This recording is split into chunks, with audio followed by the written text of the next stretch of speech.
دوستو انسان کی جو زندگی ہے، زندگی اگر خالی ہے، اس میں کوئی رنگ نہیں، کوئی کچھ نہیں، وہ روحانی رنگ جو یسوع کو قبول کر کے آپ پہ آتا ہے اور روحانیت میں بڑھتے ہیں، بے ایمانی کو چھوڑتے ہیں، دھوکے کو چھوڑتے ہیں، گناہ کو چھوڑتے ہیں، اور گناہ کو بخشانے والا گاڈ اور جیزس ہے، باپ اور بیٹا۔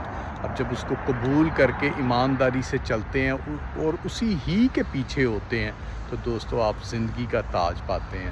تو دوستو جو بھی خدا کو قبول کر لیتا اس کی زندگی ان پھولوں کی طرح جو یہ دیکھ رہے ہیں میرے سر کے اوپر، اسی طرح ان کی جو زندگی ہے وہ کلر ہو جاتی ہے، روحانی کلر۔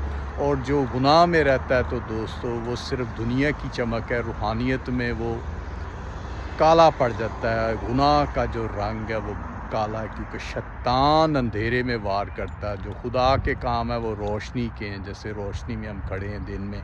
تو دوستو اپنے جو زندگی میں رنگ بھریں، ان پھولوں کی طرح پنک رنگ بھریں، اچھے لال خوبصورت رنگ بھریں، اور جو بے ایمانی دھوکہ شیطان کا اس سے نجات پائیں، کیونکہ یسوع کو جو قبول کرے گا وہ زندگی کا تاج پائے گا۔ پریز دی لارڈ، جے مسیح۔